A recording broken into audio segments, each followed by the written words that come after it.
आज साइंस की क्लास में मैम कह रही थी कि सारे ऑर्गेनिजम्स के लिए जिंदा रहने के लिए उन्हें ऑक्सीजन चाहिए होती है।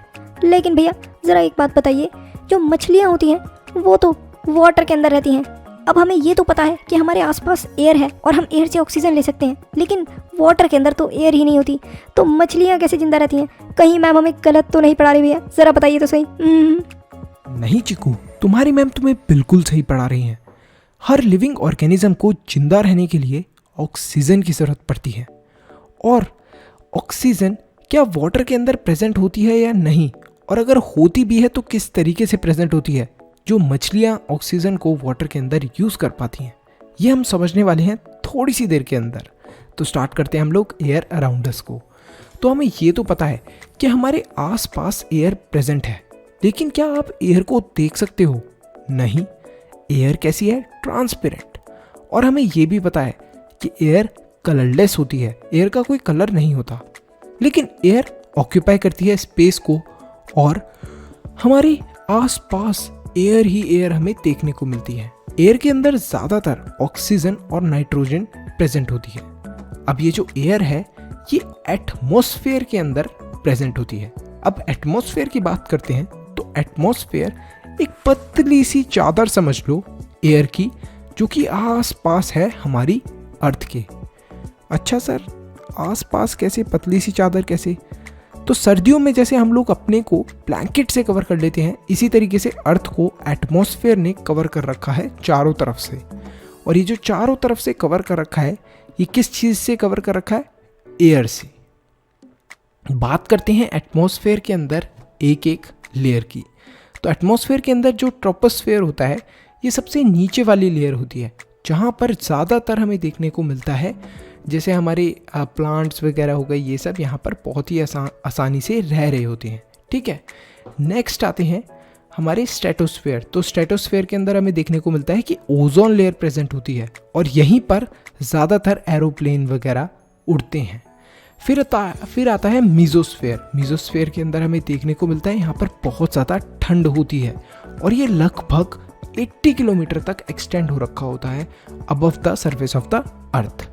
फिर आता है थर्मोस्फेयर। थर्मोस्फेयर सबसे गर्म जगह होती है, और यहाँ पर लगभग 1500 डिग्री तक टेम्परेचर पहुँच जाता है। हमें ये भी देखने को मिलता है कि ट्रोपोस्फेयर के अंदर ही ज़्यादातर जो हमारी बड़ी बड़ी जो स्पेसशिप्स वगैरह होती हैं और जो हमारे स्पेस सेंटर्स होते हैं वो अवेलेबल होते हैं। यहीं पर हमारे जो साइंटिस्ट हैं स्पेस वाले, वो रिसर्च करते हैं। फिर आता है एग्जोस्फेयर। एग्जोस्फेयर सबसे आउटर मोस्ट लेयर होती है एटमॉस्फेयर की। यहाँ पर जो मॉलिक्यूल्स और एटम होते हैं ये एस्केप करते हैं एयर के अंदर। अब आपको ये बेसिक जो मैंने नॉलेज दी है ये आपको पता होनी चाहिए, ज़्यादा डिटेल में नहीं आना, बस आपको पता होना चाहिए कि एटमॉस्फेयर की कितनी लेयर्स होती हैं, और आपको एक्सप्लेन करना आना चाहिए। अब एयर की जब हम लोग बात करते हैं तो एयर मिक्सचर है बहुत सारी गैसेस का, और भी बहुत सारे पार्टिकल्स होते हैं जो एयर के अंदर मिक्स हैं, जैसे कि क्या? Water vapour. अभी पिछले चैप्टर के अंदर वाटर वाले के अंदर ही हमने पढ़ा है कि किस तरीके से वाटर इवेपोरेट होता है। तो वाटर इवेपोरेट होकर एयर के अंदर से ट्रैवल करते हुए अबव पहुंचता है, एयर के ऊपर वाली लेयर में पहुंचता है, और फिर कंडेंस भी हो जाता है। तो हमने ये लास्ट चैप्टर में पढ़ा था। तो मतलब क्या? वाटर भी एयर के अंदर प्रेजेंट होता है। किसकी फॉर्म में? लेकिन वेपर्स की फॉर्म के अंदर। तो इसे ही हम लोग बोलते हैं वाटर वेपर। तो एयर के अंदर वाटर वेपर भी प्रेजेंट है। और क्या चीज़ प्रेजेंट होती है? ऑक्सीजन। ऑक्सीजन जो है वो आपको पता है कितनी इंपॉर्टेंट है। सब ह्यूमन बींग्स के लिए, एनिमल्स के लिए, अपना रेस्पिरेशन प्रोसेस कंप्लीट करने के लिए ऑक्सीजन बहुत इंपॉर्टेंट होती है। यहाँ तक कि ऑक्सीजन के बिना आप फायर भी नहीं बर्न कर सकते। क्या आपने कैंडल वाला एक्सपेरिमेंट करा है?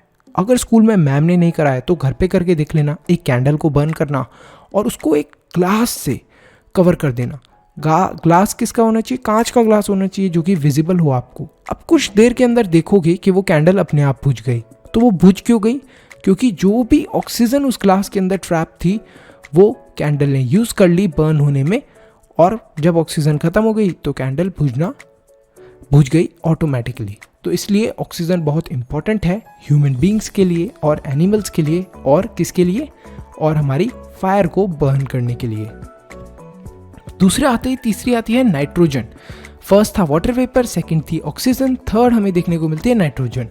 लगभग 78% अगर हम देखें तो एयर के अंदर नाइट्रोजन प्रेजेंट होती है। फोर्थ है कार्बन डाइऑक्साइड। कार्बन डाइऑक्साइड आपको पता है ह्यूमन बीइंग्स या फिर एनिमल्स रिलीज करते हैं। जब हम लोग इनहेल करते हैं, सांस अंदर लेते हैं, तब ऑक्सीजन लेते हैं, और जब हम एक्सहेल करते हैं, सांस बाहर छोड़ते हैं, तब हम लोग कार्बन डाइऑक्साइड को रिलीज करते हैं।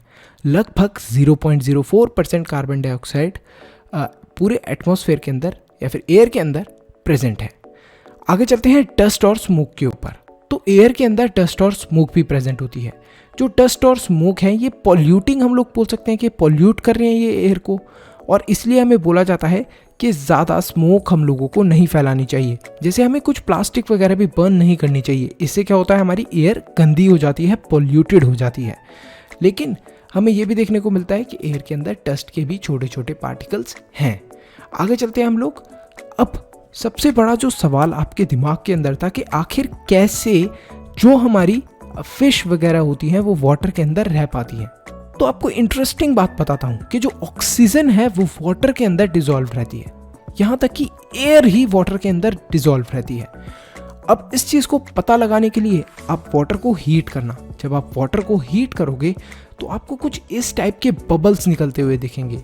ये बबल्स हमें ये चीज़ बताते हैं कि ये जो वाटर था इसके अंदर एयर प्रेजेंट थी। और इसी तरीके से जो हमारी फिश होती है वाटर के अंदर प्रेजेंट, उनके पास एक स्पेशल ऑर्गन होता है जिसे हम लोग बोलते हैं गिल्स, जिसके थ्रू वो जो वाटर के अंदर एयर प्रेजेंट है उसको यूज़ कर पाती हैं।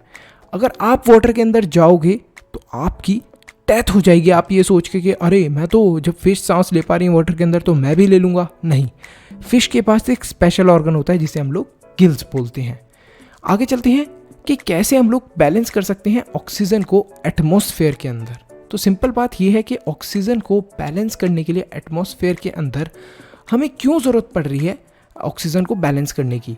तो फर्स्ट चीज़ ये है कि ह्यूमन बींग्स और एनिमल्स विदाउट ऑक्सीजन सर्वाइव नहीं कर सकते, हम लोग जिंदा नहीं रह सकते। अब ऑक्सीजन को बनाता कौन है, तो ऑक्सीजन को बनाते हैं प्लांट्स। प्लांट्स क्या करते हैं, कार्बन डाइऑक्साइड लेते हैं, during the process of photosynthesis वो क्या प्रोड्यूस कर देते हैं, ऑक्सीजन प्रोड्यूस कर देते हैं। और ऑक्सीजन की ही हम सब प्लांट्स और हमें एनिमल्स और ह्यूमन बींग्स को ज़रूरत पड़ती है। तो हमें पता चला कि ऑक्सीजन किस तरीके से बनती है और क्यों इतनी इम्पॉर्टेंट है। अब एयर इतनी इम्पॉर्टेंट क्यों है, ऑक्सीजन तो इम्पॉर्टेंट है ही, लेकिन एयर इतनी इम्पॉर्टेंट क्यों है। तो एयर इसलिए इम्पॉर्टेंट है कि जब एयर मोशन के अंदर होती है, जब एयर चल रही होती है, जैसे हम लोग चलते हैं ऐसे एयर चल रही है, तो उसे हम लोग बोलते हैं विंड। विंड इंपॉर्टेंट होती है रोटेशन के लिए। किस चीज़ के रोटेशन के लिए, विंड मिल्स के रोटेशन के लिए। और जब ये विंड मिल्स रोटेट करती हैं तो इनसे हम लोग इलेक्ट्रिसिटी भी जनरेट कर सकते हैं और वाटर भी निकाल सकते हैं। ठीक है, जो विंड मिल्स होती हैं इनसे हमें ये देखने को मिलता है कि हम लोग इलेक्ट्रिसिटी जनरेट कर रहे हैं, वाटर भी निकाल रहे हैं, मतलब कि हम लोग क्या कर रहे हैं, ड्रॉइंग वाटर फ्रॉम ट्यूबवेल्स। इसी के साथ साथ जो इंसेक्ट और बर्ड्स होते हैं ये भी तो इसीलिए फ्लाई कर पाते हैं क्योंकि एयर प्रेजेंट होती है। अगर एयर नहीं होगी तो क्या इंसेक्ट और बर्ड्स फ्लाई कर पाएंगे, नहीं कर पाएंगे। जो बोट होती है वो वाटर के अंदर क्यों चल पाती है, बिकॉज ऑफ एयर। यॉट क्यों चल पाते हैं वाटर के अंदर, बिकॉज ऑफ एयर। एरोप्लेन्स और पैराशूट्स, हम लोग क्यों एरोप्लेन के अंदर ट्रैवल कर पाते हैं और पैराशूट्स देख पाते हैं, that is also because of air. तो इसलिए एयर बहुत इंपॉर्टेंट है। और एयर एक बहुत ही इंपॉर्टेंट रोल प्ले करती है वाटर साइकिल के अंदर। मान लो एयर ही प्रेजेंट नहीं होगी तो वाटर इवेपोरेट होने के बाद जाएगा कहाँ पर, तो इसलिए एयर बहुत इंपॉर्टेंट है। इसी के साथ साथ हमें ये भी देखने को मिलता है कि एयर पोलन और जो हमारे सीड्स होते हैं फ्लावर्स के, उन्हें भी अलग अलग जगह ले जाने में हेल्प करती है। जो पोलेंस मतलब कोई भी बीज वगैरह हो गए, सीड्स हो गए किसी भी प्लांट के, उन्हें एक जगह से दूसरी जगह हवा उड़ा कर ले जाती है। तो आपको पता चला एयर का इंपॉर्टेंस। आई होप स्टूडेंट्स आपको ये चैप्टर अच्छे से समझ में आया होगा। वीडियो को लाइक करें, चैनल को सब्सक्राइब करें और मन्नू से ज्ञान लेते रहें।